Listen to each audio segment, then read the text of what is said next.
Să-ți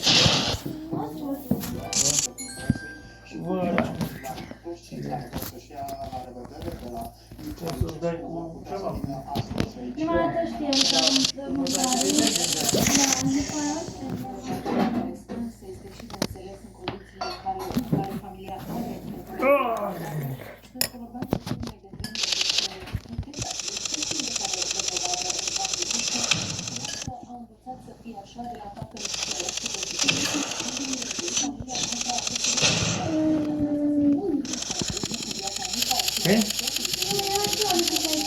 Cane, grăsime o să ridic.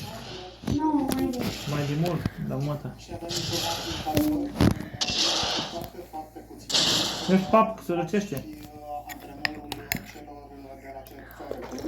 Francu va ajunge în viitoarele secunde, cel mai probabil aici, lângă mormântul, lângă coșciul.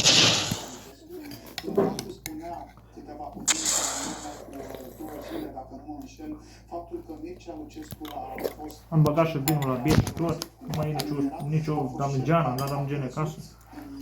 Non-stop și care a dat putere în această carieră. Iată, îl vedem în aceste secunde, urcând pe catafalcul lângă catafalcul este pus Mircea Lucescu și îl vedem apropiindu-se de coșciu. Haideți să lăsăm câteva imagini tocmai pentru a le putea urmări.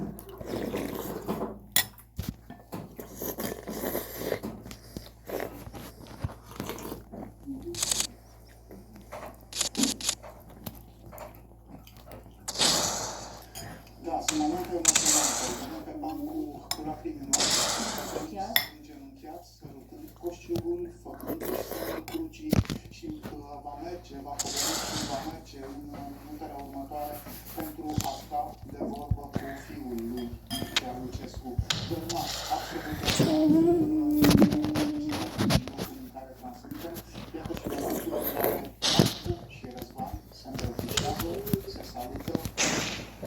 Puțin mai devreme au fost aici și fotbaliștii de la Craiova Maxima, foștii jucători de la Universitatea Craiova, pe care Mircea Lucescu i-a antrenat.